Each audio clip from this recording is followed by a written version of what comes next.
stop leaking. So we're talking pretty powerful stuff here.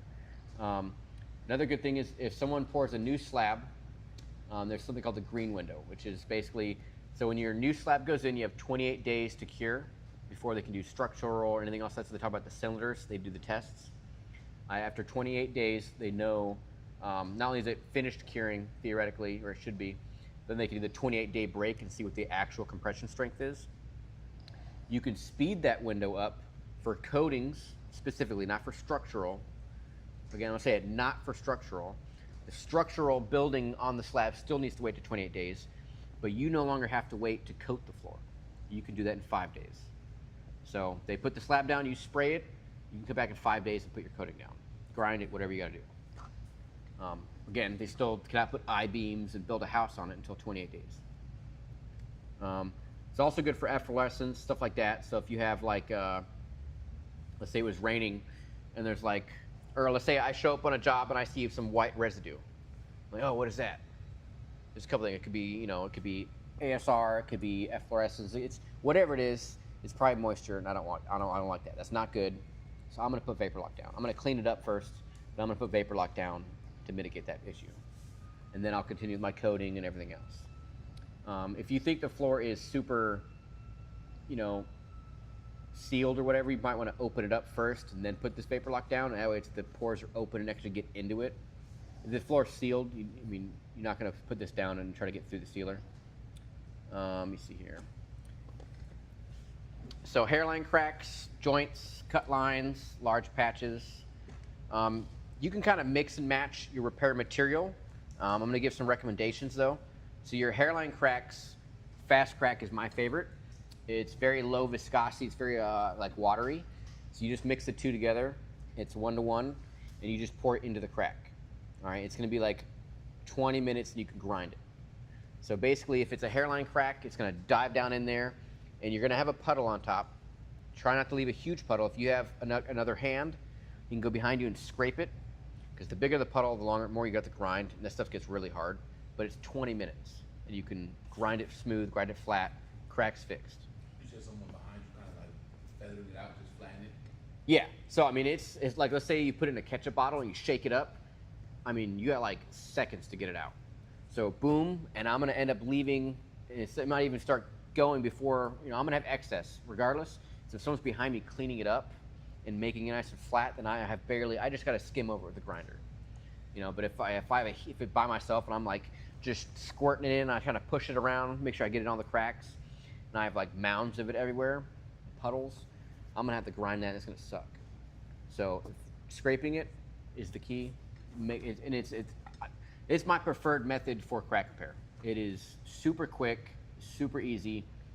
Now the alternative to that would be like C4. All right, C4 is going to be a yes. Now with the fast crack, say for instance you had a void that you could see on the surface, go to put that in the fast crack, and it runs to that void. How fast would it cure that void? Like let's say I'm like on like an edge or something, and it runs off into a void. 20 minutes. I mean, I wouldn't use the fast crack for void filling, if that's what you're getting at. I think you're alluding to. Say for instance, there's some the concrete cracked up, and there's a void underneath. It's fast. It's fast. The only time you really, you know, move into something else, that's really designed for cracks, small crevices, small joints. If you get into something that's like a spall or a pit or it's wide, it's not going to work. It's basically going to heat up because it's fast. It's going to heat up. It's going to exotherm. It's going to bubble, and it's not going to hold. That particular product, the fast crack, is really designed for cracks and small voids. And then if you get into something that's larger and cavernous, you'd switch over like the C4, which is more of like a paste. We have a version that cures out in as little as 2 hours. And then we have one that'll cure out in 8 or 10 hours. And those you can put on very much like joint compound on a wall. You just put it down with a, you know, putty knife. You can reinforce it with, you know, mesh tape, like sheetrock tape. On the floors, we like to use actual carbon fiber reinforced tape rather than just fiberglass mesh tape. But yeah, there's kind of a product for everything. It's all dependent upon the size of what you're dealing with and then how fast you need to turn it around. Most of these joint fillers, fast crack, they're polyurea based products. Polyurea, anytime you hear poly, you have to kind of assume that it doesn't play very nicely with other products. That's kind of the, red flag. Poly is like, not kind to other products. The C4 and many of the other materials that we use are epoxy based products. They'll play very nicely with other products, but they're really not designed to flex. So polyurea specifically will flex. So if you put it in a crack or a joint and that concrete shifts, it's going to flex with the concrete without breaking. But if you have a big void or a piece missing and you put that epoxy there, it doesn't really need to flex. It's just going to be a filler of the mass there. So that, What I was referring to is like structural shift or something. yeah. That you didn't see when it starts. Yeah, and we could spend 2 days just on polymer products for structural repairs.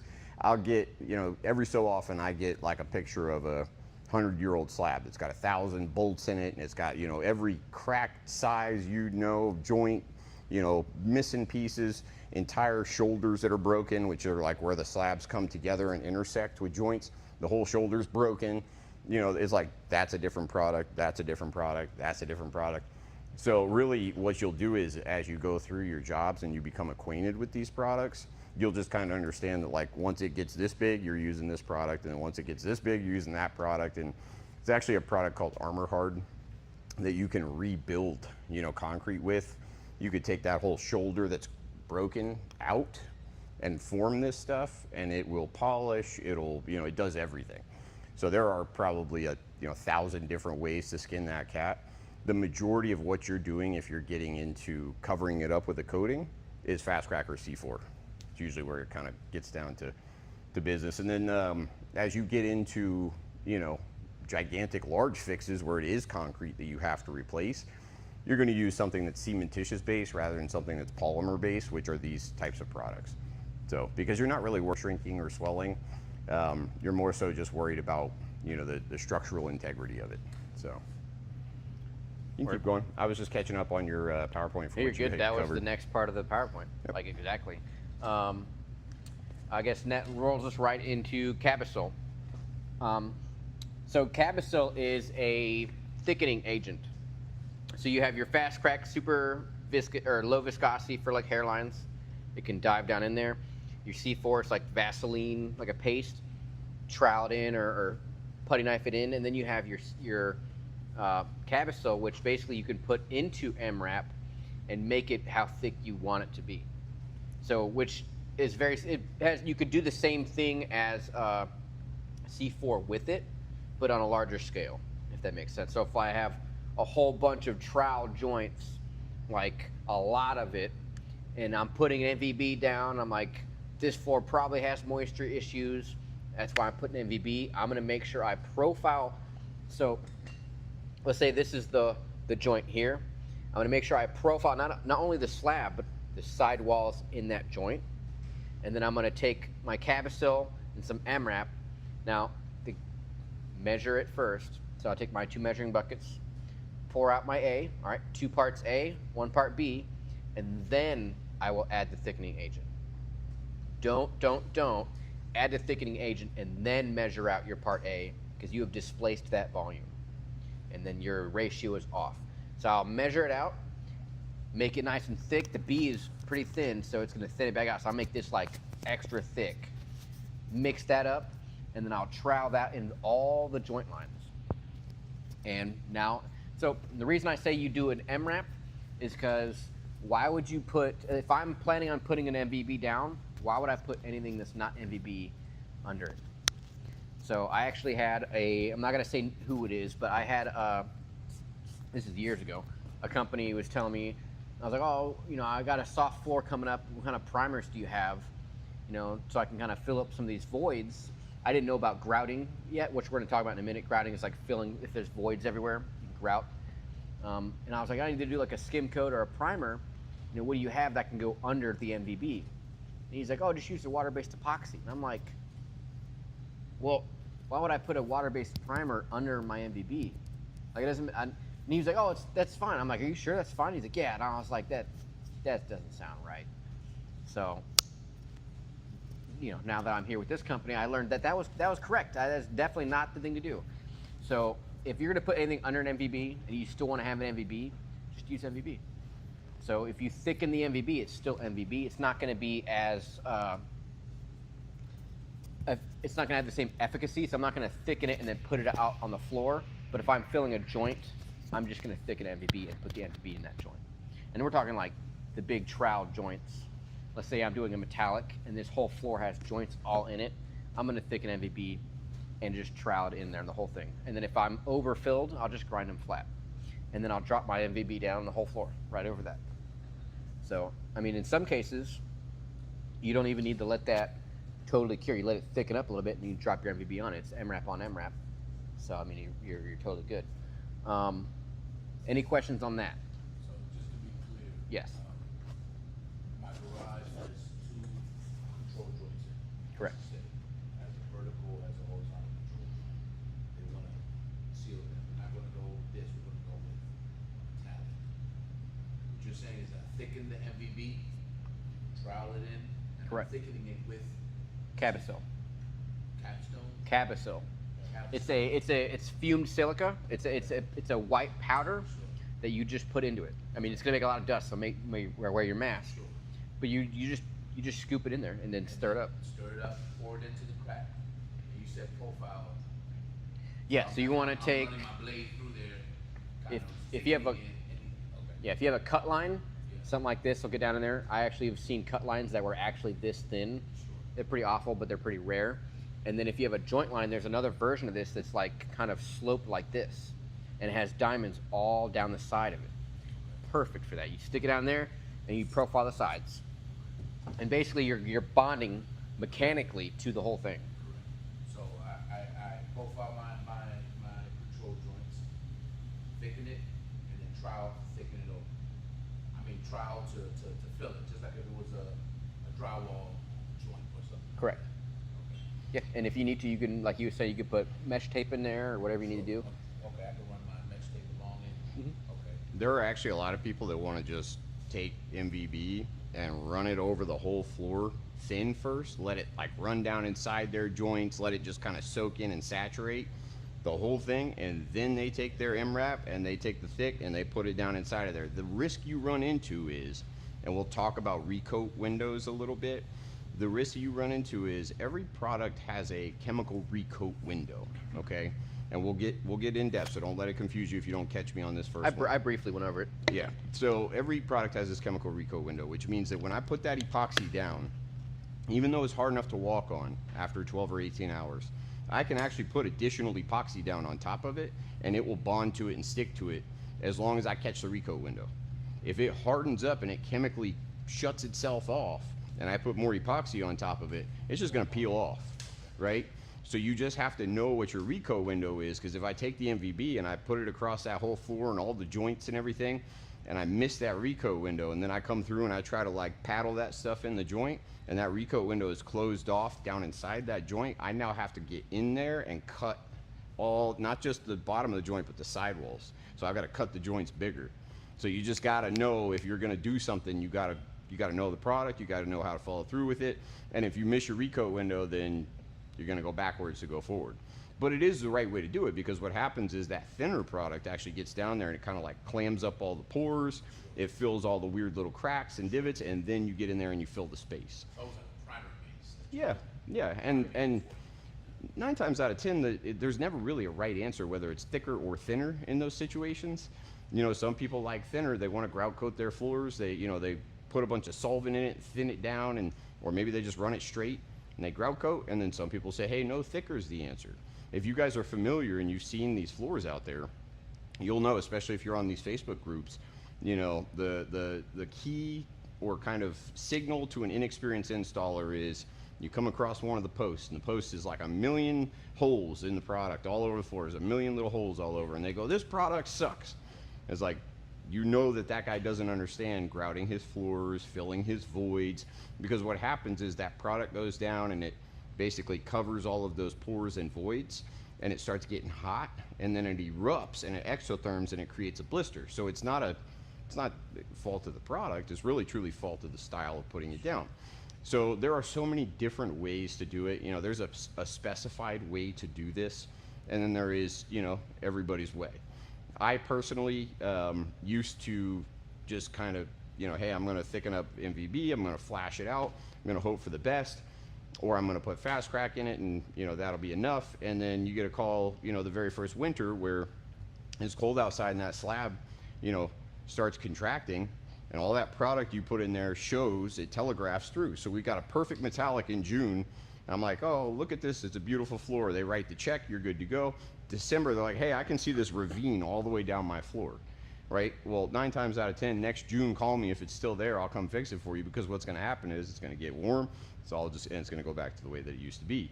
The issue that you have is if you've got product that's, you know, 7,500 PSI and it has no elongation, like Jeremy was talking about, the stretch of the product, and that happens and it buckles, it can crack right down the middle of the floor, and then you're eating it. So the really, when we teach metallics, like deep, advanced level metallic courses, 2 days is mitigation.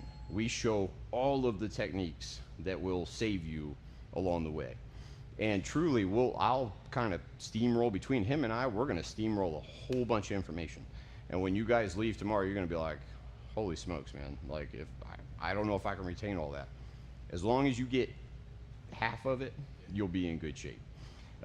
Really, the way that I handle those situations is I'm just honest with people right out front.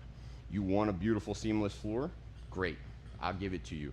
But I can't warranty that these joints and these cracks are going to expand or contract a certain way. I'm going to do what I know works best, but those are kind of off the table.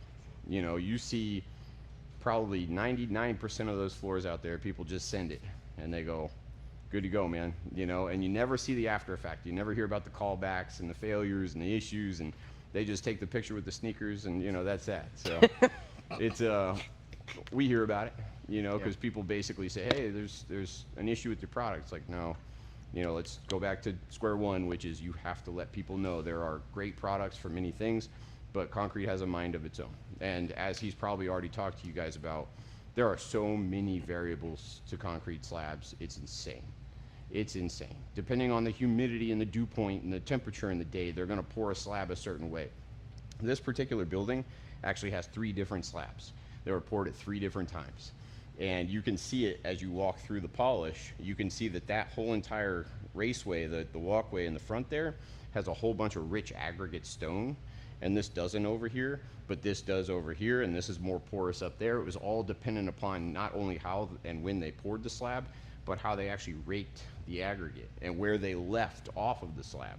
You know, so as you become more familiar with this and you get years and years of experience underneath you, you're like, you come in, you do a quick assessment, you know, okay, I know what I'm facing because I lost that money on this job and I lost this money on that job, and or I just, you know, took classes that weren't necessarily skin deep, you know, 2-day classes to show you, and you just kept intently researching. And, you know, I've always said that the really truly the most valuable information you have out there, especially in this industry, is free.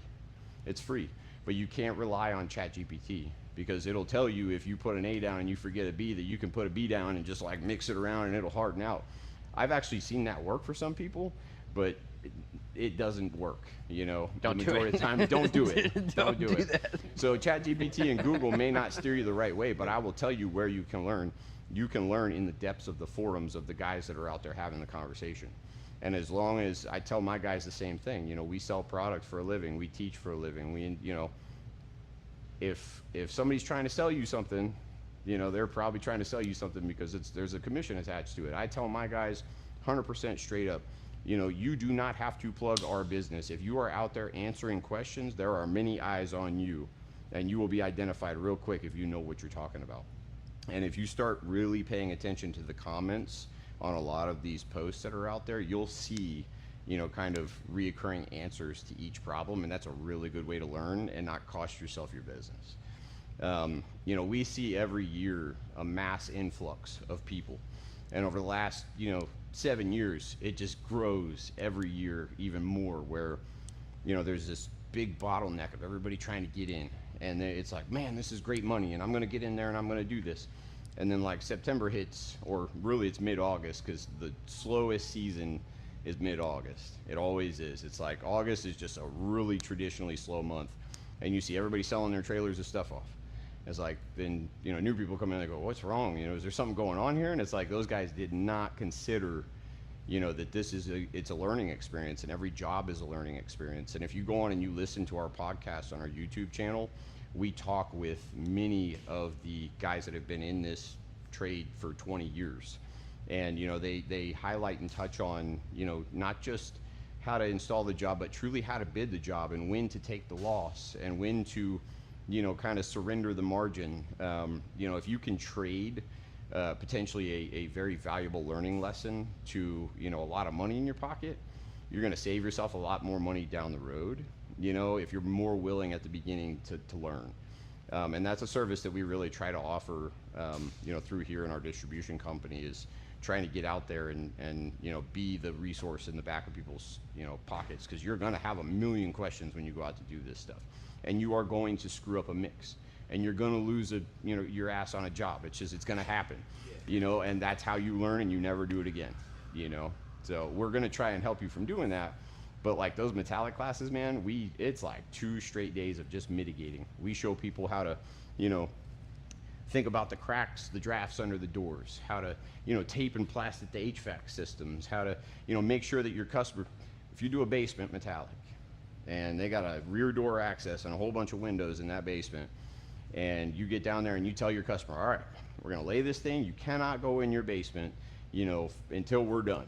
Period. I know you're going to want to see it, but you have to stay out. And the very first day, you're going to go down there and you're going to pour that body coat, and you're going to be like, all right, and you guys are going to do everything possible to keep every fly and mosquito and blade of grass and every bit of dust. And you've spent 2 days down there taping and plasticking and papering, and you're going to leave. And then they're going to go, well, I'll just go to the bottom of the stairs and take a peek. It's not going to hurt anything. I'm not. And they go, and they open that door, and it goes, and it pressurizes that basement and sucks everything into it and on that floor. So one thing that I do and I teach people, I literally tape their door shut. I tape their entire interior access door to their basement shut. And you wouldn't believe how many times I've been in the house and I go, okay, we're out of here, and then you hear because they want to go down and take a look, you know. And those are the things that you'll eat. You're going to eat them because you went in and you bid the job right, and you spent, you know, 4 days trying to prep for it, and you poured it, and you're like, oh my God, man, I slayed this thing. Next thing you know, the conversation is, oh, well, there's a bunch of crap in my floor, and you're going to have to sand it all out. I'm not writing you your check until it's perfect. And what about this drip right here? And what about this, you know, thing right there? And, you know, there's a reason that metallics cost what they do. And there are guys out there that bid them low to get them. The reason that you have all that margin built in is not to become, you know, wealthy from installing metallics. It's because there is so much that can go wrong. And the first time that you bid one at $6 or $8, and you got $2.25 in material, and you got, you know, $2, and you're only leaving yourself $1.50, and you're like, well, there's $2,000 in there, I guess and you got to re-pour the floor, you're done. And then you got to re-pour the floor again, you're really done. You know, so it's like we try to really give a holistic view on, you know, the surrounding components that you may not think about until it's too late. So, I'm trying to find. Do you know where you emailed me that other PowerPoint? The one that you're going over? I was just trying to make sure I'm not. It was from Nick. Going in on anything redundantly. So you can keep going. Okay. I'm just gonna catch up to make sure I don't bore them. Did you guys need a bathroom break? I need a bathroom break. Go for it, man. Yeah. They're right here. I know they're not like super private, but you're welcome to leave and come back if you guys need to. I think it's a good time. Everybody can grab a Red Bull if you need a little wake up. Judy usually gets coffee. I don't know if she had coffee. There should be sodas and waters and cookies, and we'll take. Yeah, that's a good call. Not even. We'll take 5 minutes and then we'll keep cranking. Did you guys have any questions surrounding anything we kind of just went over? Okay. And is English all good? Everybody's English pretty. I have translator. Yeah, earpieces. So.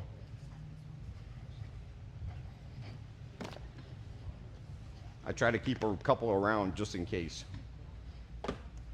And then that way you guys can ask questions. I'm hoping that they're charged from our last class. Thank you. That one's broken now.